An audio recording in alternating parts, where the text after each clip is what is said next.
I can remember walking away from that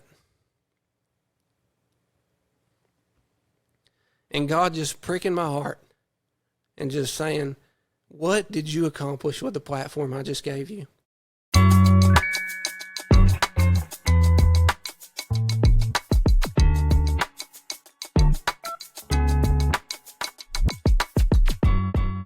All right, y'all, quick break to tell you about something that can actually help you get better in every sense of the word, and that is Refuel IV. Whether you're struggling from a long week at work, recovering from a tough workout, or just want a boost of energy and hydration, Refuel IV has you covered. They offer IV vitamin therapy, recovery sessions with a sauna and cold plunge, which is so helpful. They have chiropractic care and their very own electrolyte supplements. Right here is the strawberry splash, which I love. They also have the tropical flavor. So good. All that is designed to help you perform, recover, and feel your best. Listen, you can't serve people, you can't be there for people if you can't first take care of yourself. And that's true. I've had times where I was out of commission because I was dehydrated. I couldn't focus. I couldn't work. I couldn't be there for my family. Thank you, Refuel IV, for helping me. If you need help being your best self, the healthiest self, being hydrated, ready to be available anytime you need, go see Refuel IV in La Follette or check them out at refueliv.com. Thank y'all, and let's get back to the program. Welcome to the Getting Better podcast. Thanks for joining, listening, wherever you are.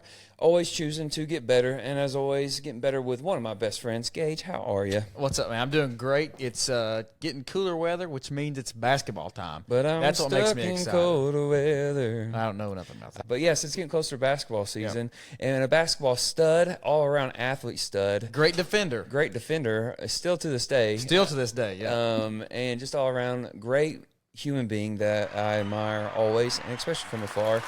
Troy Arnold with us today. How are you, Troy? I appreciate those kind words, y'all. The checks are in the mail, so you can expect them in the near future. Spread some good news about Troy. But I appreciate y'all having me here. So. No, man. To be completely honest with you, and I don't know if I said that. I hate when I say stuff on the podcast I probably should have said in person. I heard a friend of mine say in college, and he's like, hey, your thoughts don't bless anybody, so you might as well say them. And it's like, I probably should say the good things I think about people more often than I do. And one thing is, I just love who you are. Like, I think you're going to be uncomfortable with this because that's the kind of guy you are. But I think you're extremely humble. I think you're extremely, likable, but, like, I feel like you're even kill. Like, you're always, I mean, I've seen you in high school be competitive, but, like, I think you're always the same person wherever you are. And it's, I love being around you, to be honest. But one of my first experiences with you, I want to save this for the podcast. Okay. And you probably don't even remember this because this is how insignificant it probably was for you. I was in middle school. My dad helped coach under Coach Jones, which we talked about a little bit off the pod. But and you came over to my house on a Saturday to eat some waffles. Mm-hmm. I don't know why it was only you. Or I don't know if I think it was me and Poteet. Oh, Poteet. I think so, yeah. But I remember that. But I was in my room. I think it was PlayStation 2 at the time, playing my Campus Legend on NCAA, whatever it was at then, 12, 14. No, gosh, it would have been like 06. Oh, gosh. Oh, Lord. Mercy. Yeah, 7 or 8. I don't know. Somewhere in there. Oh, gosh. Yeah. Anyways, and I was doing that, and, just normal Saturday morning for a middle schooler, just kind of chilling as the things are going on. But you came in there, and you, like, hung out with me for a second and talked to me. And as a middle schooler, I remember that you weren't too cool for me. Mm-hmm. And so what I want to say is, like, you've been who you are this whole time. And even I remember that as a 13-year-old, whatever it was. And I don't know if that was your junior, senior, whenever it was.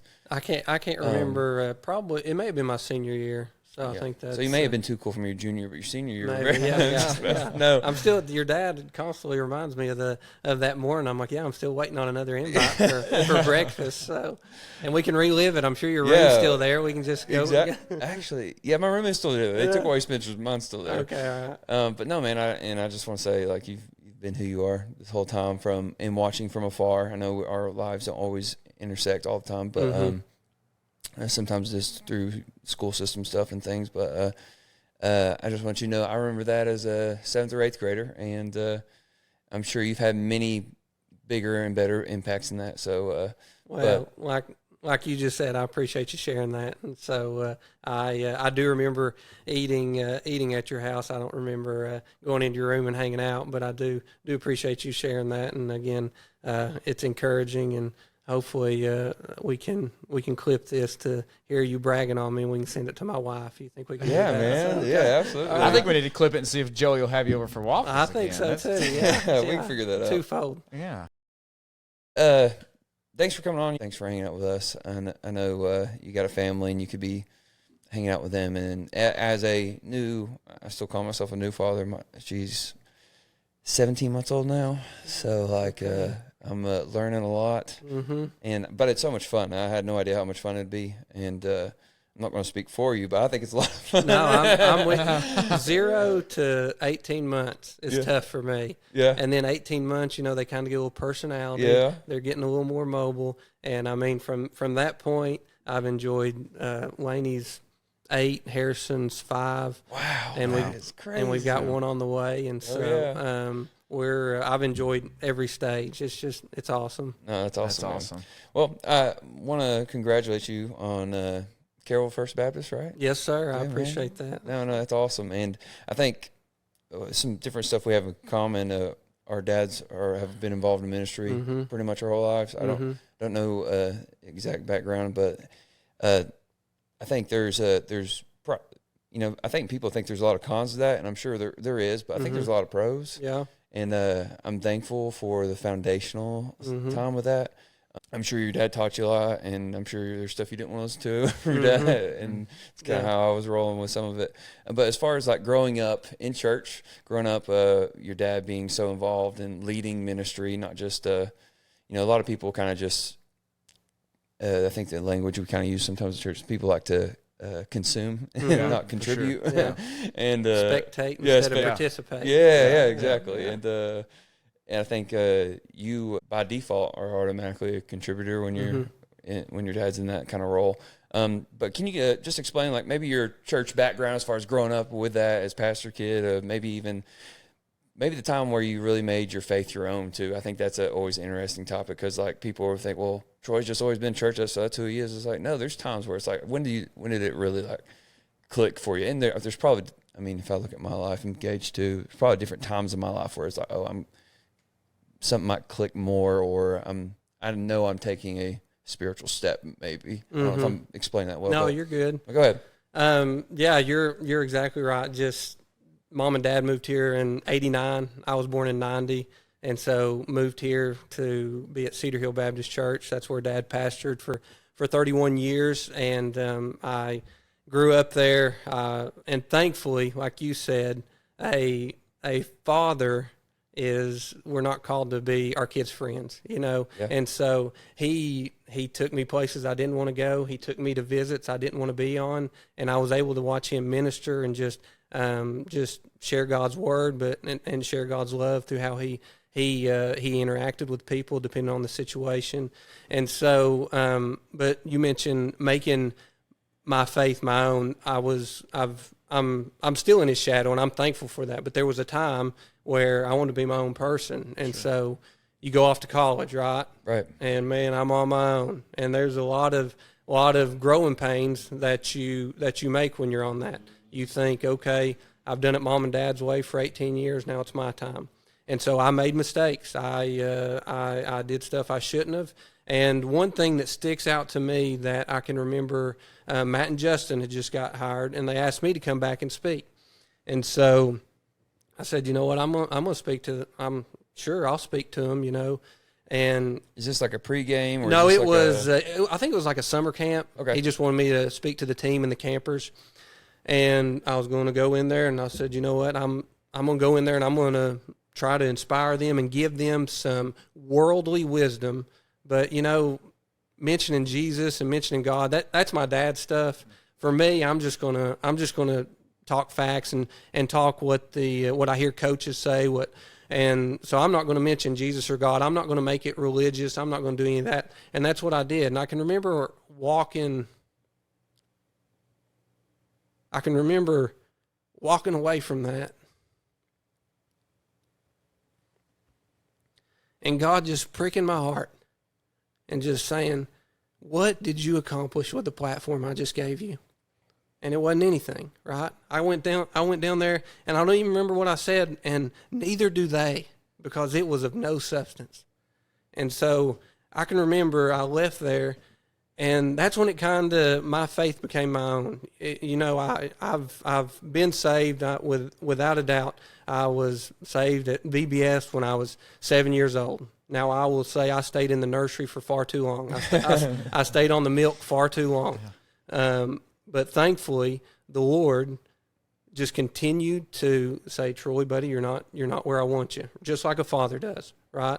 Correcting and continuing to move along. And again, my growth was slow, but progress was happening. And it was in that moment that I said, you know what, you're right, that what I just did there was a disgrace.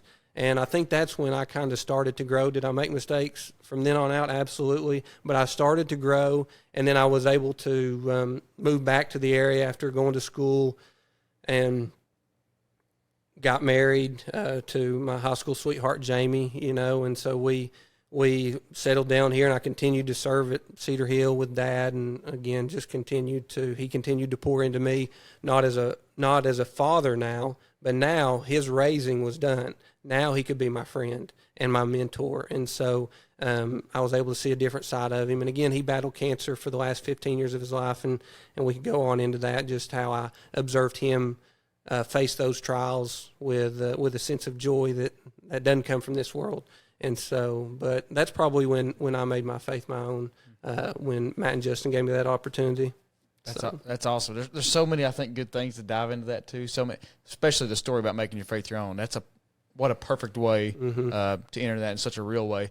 I would be remiss without saying, I was thinking this a minute ago, how much, because I know she's going to listen to this, my mother-in-law loves you. It's unbelievable. I hear about Troy Arnold. Every time I go to my mother-in-law's house, I hear about Troy Arnold.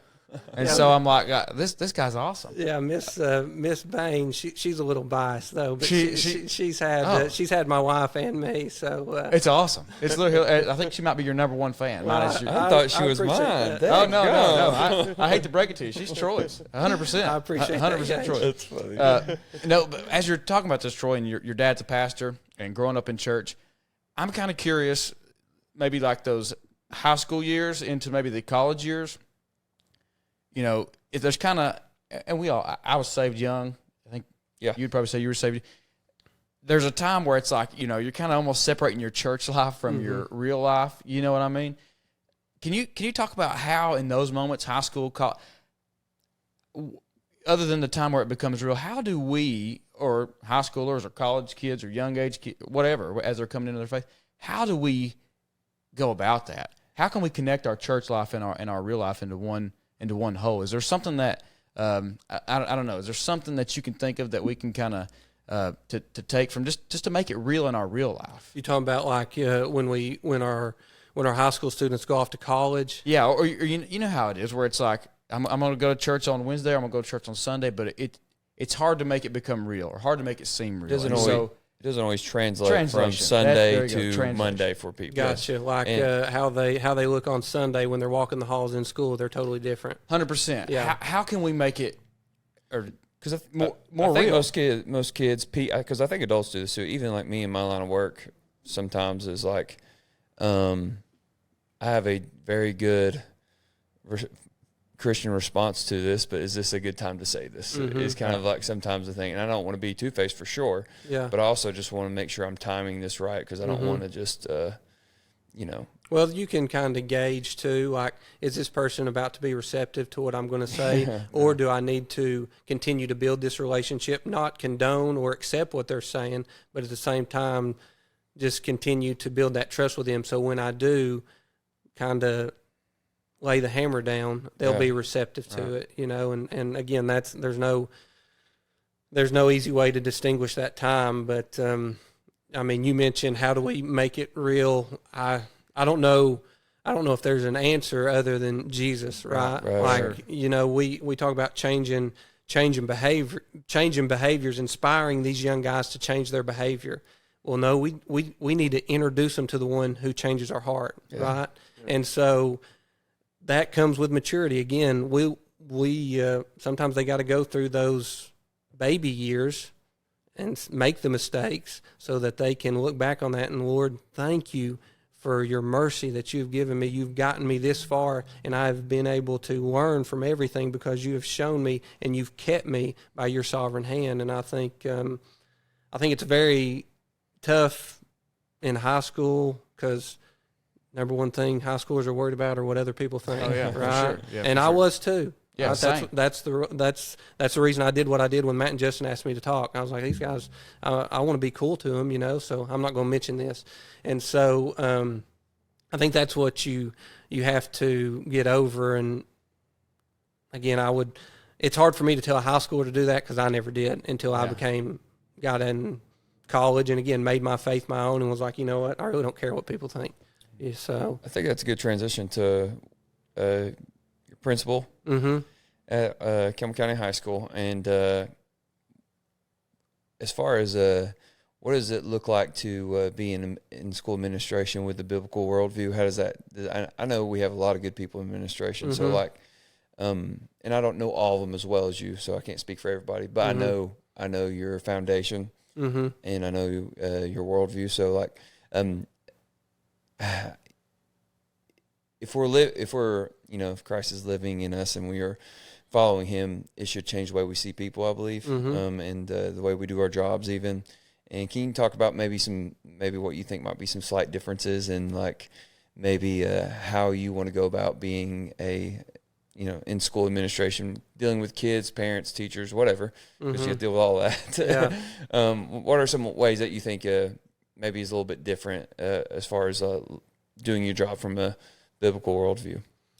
I don't know if it's different. It might be so ingrained in you, it's probably hard to separate, which is Yeah. probably a good thing. Yeah, I don't know if it's different. It's just, like you said, you try to see each student, each colleague individually and again, meet them where they're at and build that trust with them to where when I speak, they'll actually listen, you know? And so I think that's the main thing, building those relationships to where a student who's had a rough day, who knows I'm going to listen to them, I'm not going to cut them much slack, but I'm going to listen to them and I'm going to be fair. They know that they're going to get consequences if there's some issues, but I'm not going to be mean about it, right? At the end of the day, why do I need to be mean? Yeah.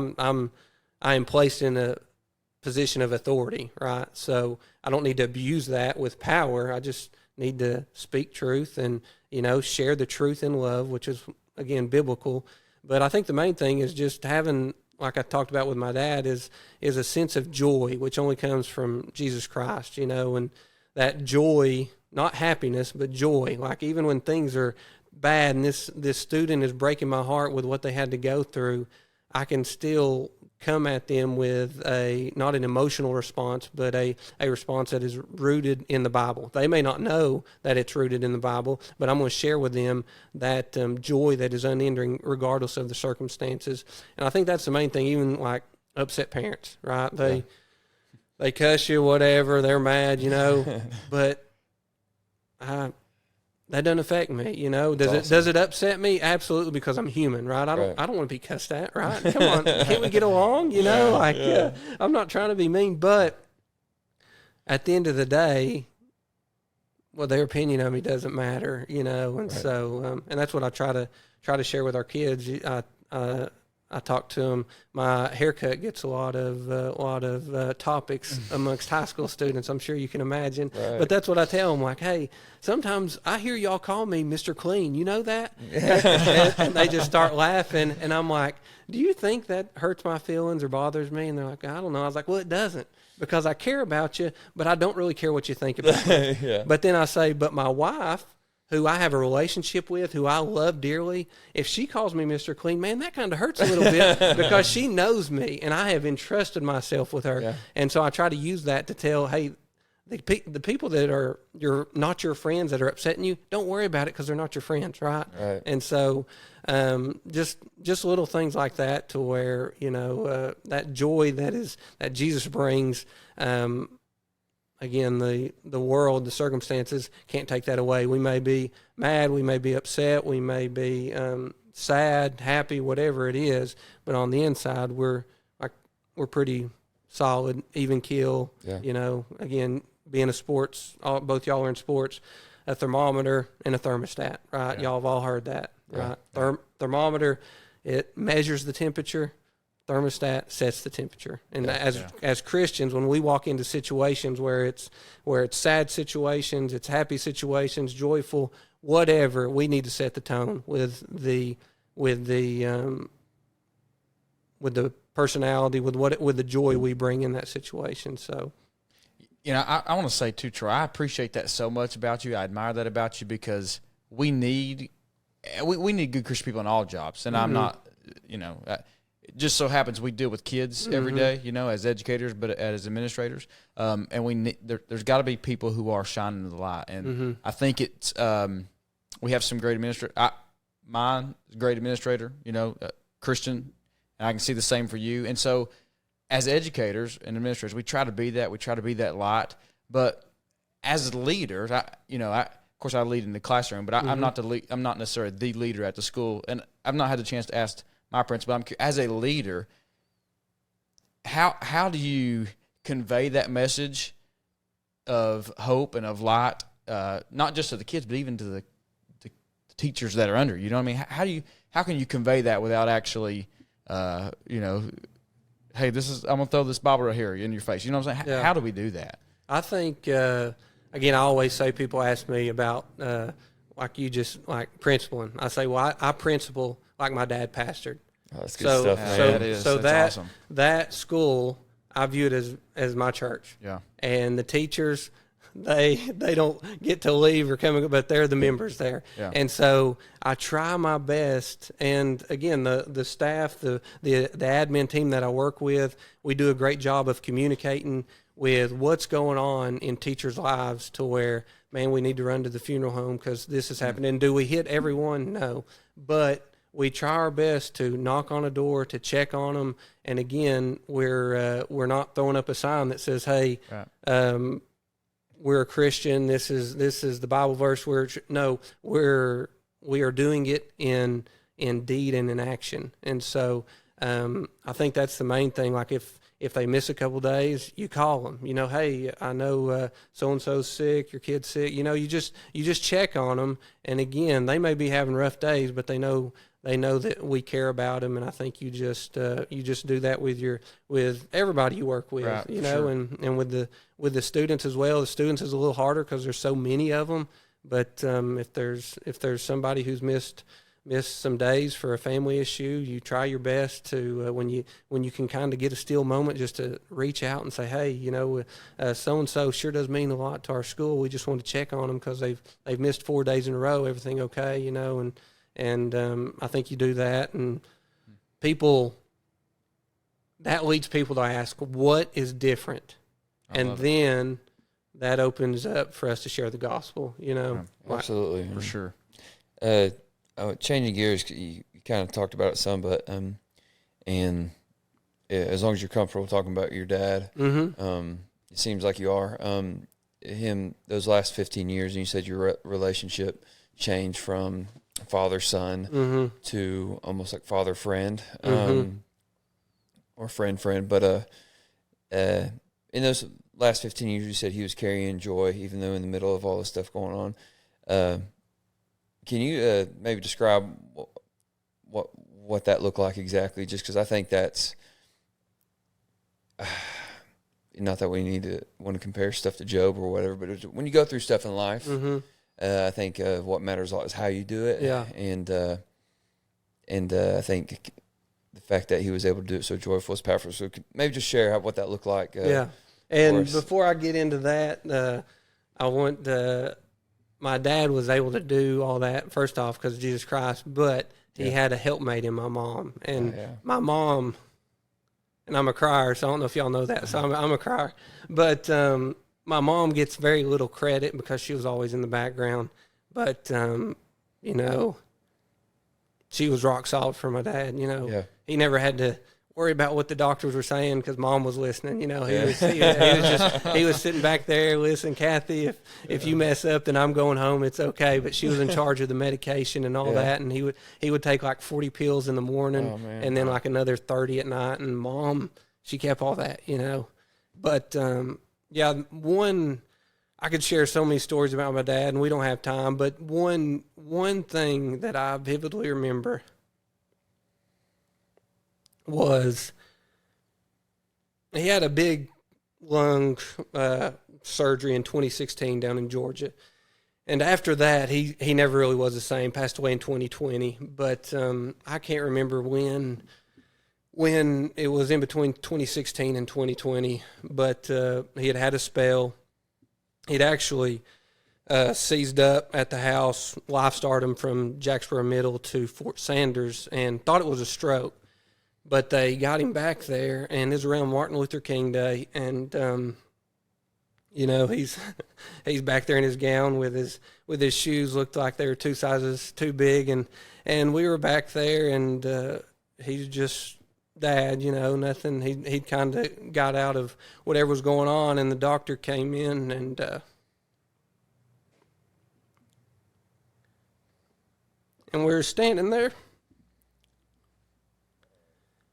and he said, "You know, Mr. Arnold, I got some bad news."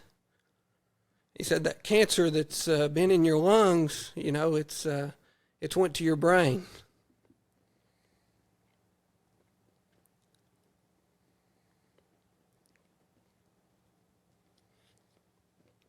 And I'll never forget, Dad just he was sitting in the bed like this, and he just kind of looked up to him. He said, "Oh, that's not bad news." He said, "I've been dealing with this cancer for 15 years. He said, it's in God's hands."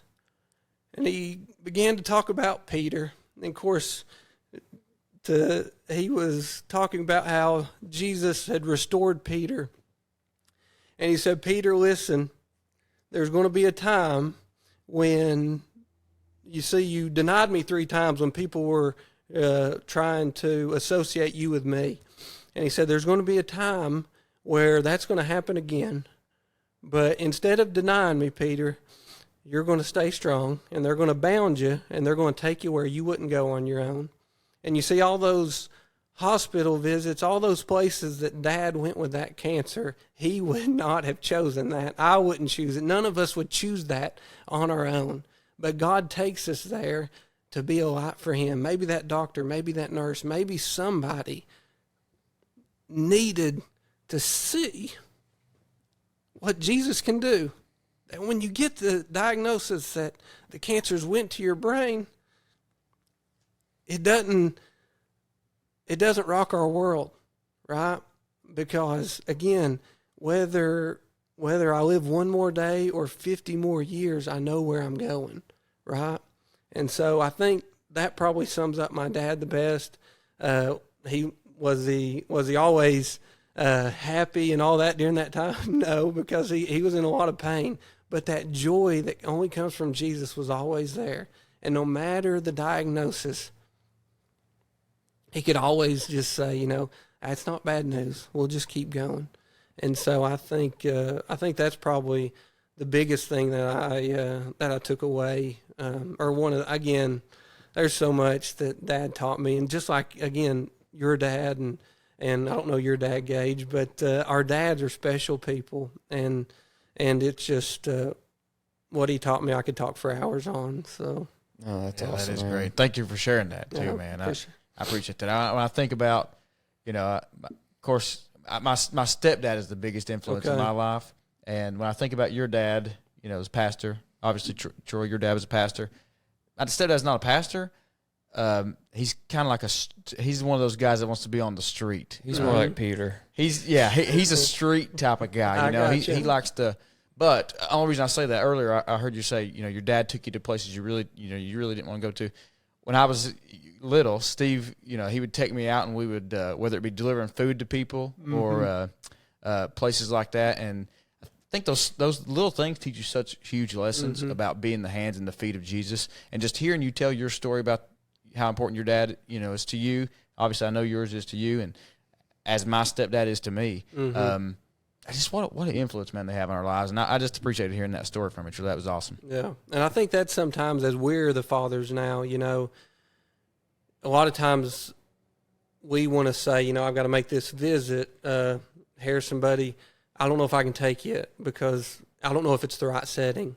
Well, if we don't take them, when are they ever going to learn? sure. And so if we're afraid they're not going to act right, well, you need to take care of that in the home. Yeah. But we need to take our kids to the bedsides and to those places, because if we don't, they're never gonna see what that looks like. They need firsthand. And again, like all of us, we've probably forgotten more what our dads tried to teach us than we remember. So the things that happened over and over again, they stuck. And so I think that's an important thing when we go to do important stuff, especially ministering to people. I think it's important that we bring our kids along so they see that, because what's the alternative? Them watching a YouTube video that they're not getting anything out of, something the world's trying to show them.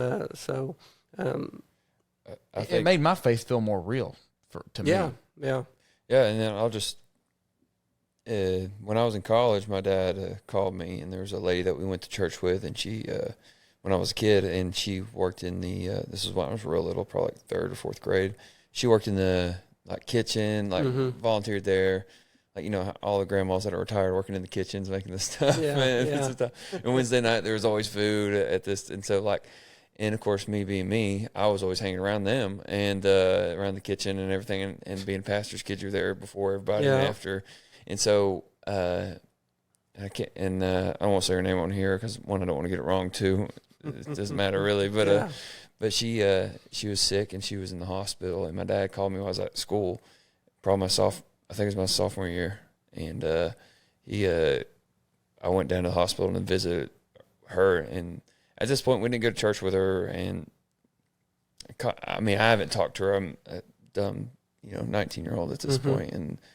And I get in the room, and I knew she's been sick, but I haven't seen her in a long time. But her face lit up when she saw me, my dad.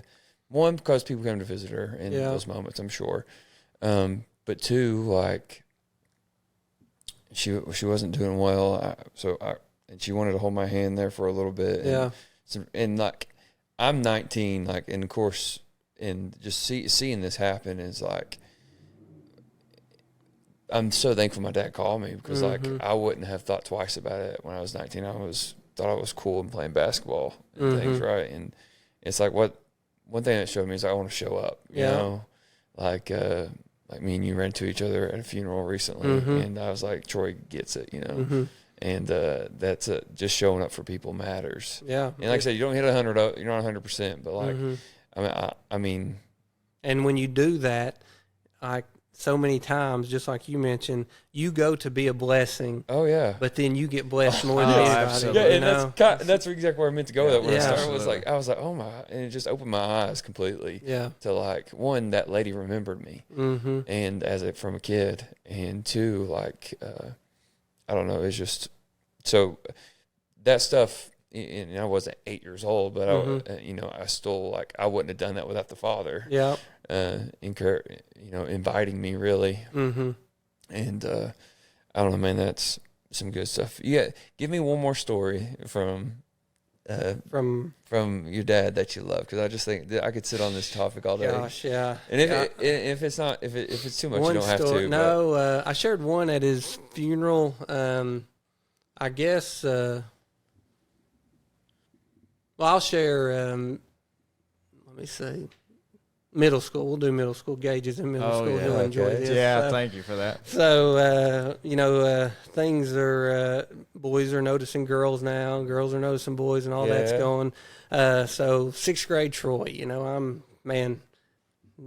bottom man on the totem pole. And so you're trying to be cool, figure everything out. Cell phones weren't around then. Wow, that's a long time ago. It was. Now it was probably 02, so they were coming around. I say they weren't around; they were around. It just wasn't like Snapchat. Everyone has one. Right. Like the flip phones. Not everyone had one. So, so we had the home phone, and so this little girl, I can't remember who it was, but this poor little she girl. She appreciates that. She called my house, and I could hear. My dad answered it. We were watching a basketball game or something, and my dad answered it. And I could hear this little, middle school girl's voice, and I was getting I was like, all right, here we go. Dad, just hand me the phone and watch your son work. Watch me make you proud, And so he's talking. He's like, who may I ask is speaking? And she said her name, and I was like, all right, hand me the phone. And he's like, well, so-and-so, we don't believe it's proper for girls to call boys. So if Troy wants to talk to you, he will call you. And then Dad hung up the phone. And if I could have crawled under the couch, I would have. Like, I was like, Dad, buddy, I can't go to school. Like, I'm gonna have to transfer to La Follette. Like, I can't go to school. And what he told me was, he said he always tried to bring it back to Jesus, and he said, Troy, you are going to be the man one day, and you are going to love your wife like Jesus loved the church. And how did Jesus love the church? He left heaven and he came to this earth. He pursued us. And he said, when you get your wife, you pursue her. You go after her. She doesn't call you, you call her. You go after her.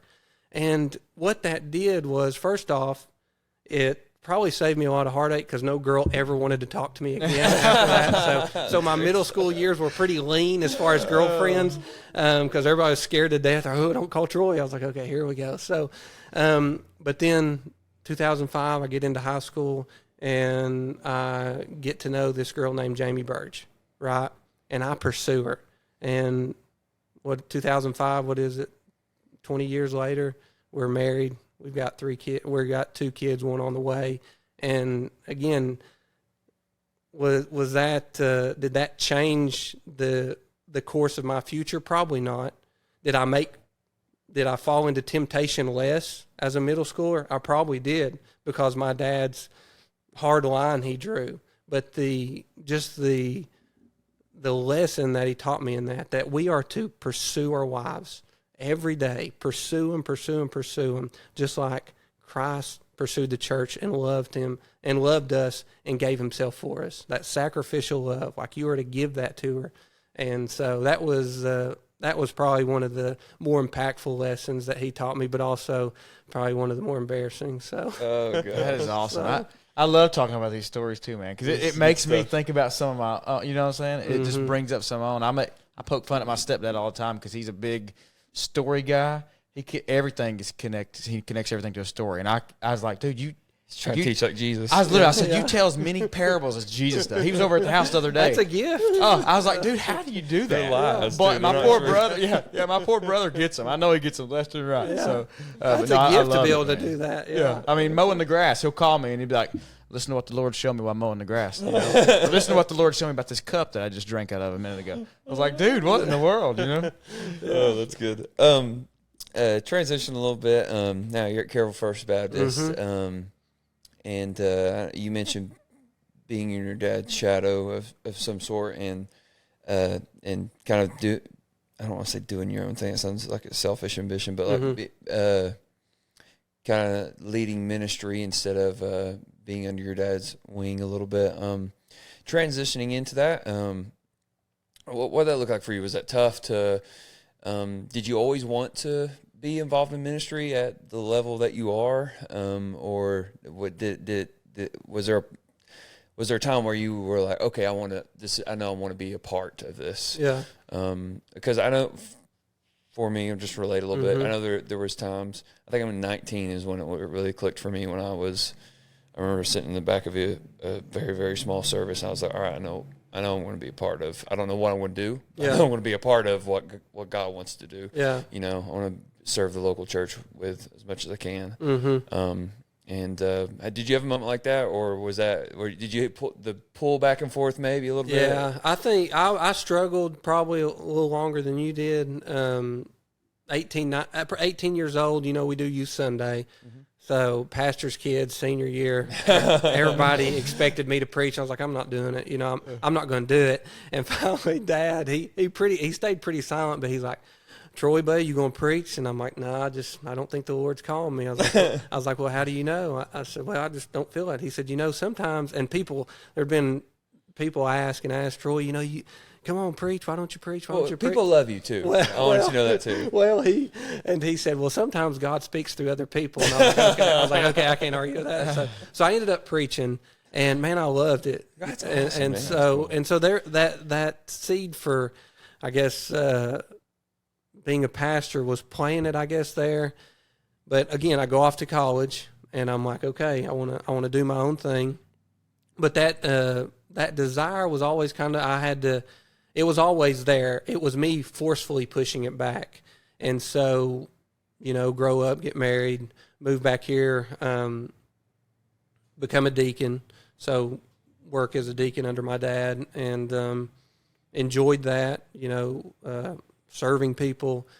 But that question was always, do I want to preach? Are you calling me to preach, or is it something I want to do because it's what I've always seen my dad? So that was, and I don't want to do it just because Dad did it. I want Right. to do it because I'm called. And so I struggle with that, and of course Dad's health. And so I always wanted to support him and the ministry God had through him.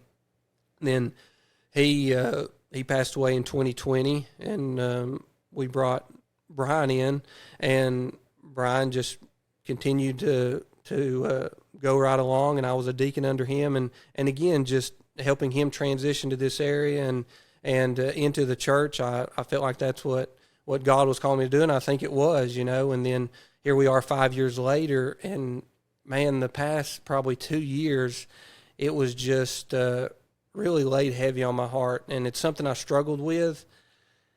And then finally I brought Jamie in on the struggle, and kind of told her what. So you do that too. You struggle with it, Yes. and then you finally invite your wife into it later. Yeah. I do When that. I can't figure it out, I feel the wife will figure it out for me. So I brought her in on it, and we just for about 18 months we just prayed and prayed and just asked God for clarity. And then this summer, there was a guy, Mark Yeatman, I believe his name is. He's with Set Free Ministries. I think they're up at. I've heard of them recently, actually. So he preached, and I can't even really remember the whole what he preached out of, but I just felt like I couldn't just sit there anymore. Jamie and I went forward, and we surrendered, and then from then on out, the Lord just has again opened up different churches for me to go to and preach at, and then Caraville has opened up, and they've been great, just taking us in, and then you all, calling and just giving me this opportunity. It's just great, and that's what I asked God for. God, if you were calling me to do this, then open up doors for me to share your goodness. And He's done that every step of the way, and that's what the biggest thing was. Well, I've been a member at Cedar Hill my whole life. God, what if you call me to leave? What if you call me to move to somewhere outside of the state? What if you call me to move from family? What if Jamie's not supportive? What if? And that was all the devil. I was running ahead of God when all God was when He was just saying, I'm just asking you to take one step. Yeah. I've not asked you to move. I've not asked you to leave anywhere. I just want you to surrender. And man, it has been a blessing ever since, and I think that's a lot of times we try to overthink things and we try to run ahead when He's just saying, listen, just do the one simple step and everything else will fall in line. And it definitely has done that for me. That's awesome. Something I asked your dad some, Gunner, and I'm going to ask you too, Troy. I don't know, maybe a tough question. What's the balance like of pastor, bivocational, pastor, principal? How? Because you're not half and half. You're full and full. Like, what a time balance. You can't do ministry and just be whatever about it and just kind of check in, check out. That's not how it works. And I know that's not how it works in your heart either. So I think that's a great question. Yeah, I think it is. I mean, I've not been there long, Gage, a month maybe, so I'm still figuring that out. Sure. But it is tough, And right now, we don't do Sunday nights. I'd like to get that started. I don't know, but right now, being bivocational, Sunday morning and Wednesday evening about maxes me out as far as, like you're saying, doing it the correct way. You don't want to throw 3 sloppy sermons together. You want to have 2 good biblical sermons that God has given you. And so I'm still figuring out that balance. I've kind of got a schedule of Monday night I do this, Tuesday night I work on this section, Wednesday night we have church, Thursday I work on this, and then Saturday you're putting on the finishing touches, Sunday you worship and just see what God does, and then Sunday afternoon nap and get ready for the next week. Yeah, that's awesome, man. That's awesome. Oh, no, man, that's awesome.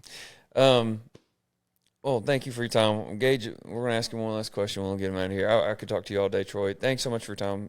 But, Gage, go ahead. Yeah, so, and it may be something you just said, Troy, but our goal is always get better. And Gunnar and I hope our listeners are getting better. I know this is awesome. I feel like I'm getting a ton better. All our conversations, especially this one. Do you have something in your life right now that you're trying to grow and get better in? Maybe what area, what could be spiritual discipline, could be whatever, physical discipline. Is there just something you got going on that you're trying to get better in? Yeah, this is probably something I started at the maybe this time last year. Again, I was struggling, and again, I'm not perfect at it at any means, but it's not a bad thing, but again, the good things that take up our time from godly things are bad things, Right. And so I enjoy, I'm sure you can identify, and when you get kids, but you get the kids to bed, your wife goes to bed, and it's like, okay, I can decompress a little bit. And so I love to just watch a movie, watch a TV show, and by the time you get everybody in bed, it's 9:30. Well, you stay up watching a movie. I mean, that puts you at, I don't know, by the time I don't know about y'all, but it takes me 30 minutes to pick a movie because I'm scrolling through it. My wife would roast me if she was here. Yeah. So by the time, it's midnight and you're getting in bed, and I want to get up and start my day in God's Word, So when life hits me in the face, I'm not reacting to it. I'm responding. I'm prayed up and I've read His Word and I'm ready for the day. Well, when I go to bed at midnight, I'm waking up and I'm getting a shower and I'm hurrying out the door, Same, man. And so what I've had to cut out of my life is, hey, when my family goes to bed, I need to go to bed. So I can get up that hour and a half early and I can spend time in prayer, spend time in God's Word, and then also pray with my family before we ever leave the house. That's beautiful. Yes. And so am I perfect at that? Absolutely not. But that is my goal every day. And so hopefully as I become more consistent with that, then we'll set another goal, awesome. So anyway, yeah. That's great. Oh, that's awesome. I'm currently working on that too, and going to bed is it's the antagonist of what I'm trying to do in the morning. So I feel you big time. But thanks again for joining us, Troy. Well, listen, I appreciate, again, y'all giving me this platform, and y'all y'all are easy to talk to. I'm telling you, like I said, I was very nervous. Y'all kind of intimidating, but y'all have made me feel at home, and it was, I've really enjoyed this, so I appreciate it. Yeah, man, and I don't know. I want to hang out with you more. I'm just going to say, I don't know how that would happen. I know busy schedules. Well, but kids schedule play dates. We can schedule play dates. And I can just come watch. Can I just come? Gage can watch your kids. No, that ain't what I meant. Well, thanks, Troy. Thanks, Gage. And thank you all for listening and watching wherever you're at. Hey, share this if you think it's going to help somebody. Maybe some father wisdom, maybe some different stories, learning to grow and different things. But like, subscribe, do all that stuff. And until next time, keep on getting better.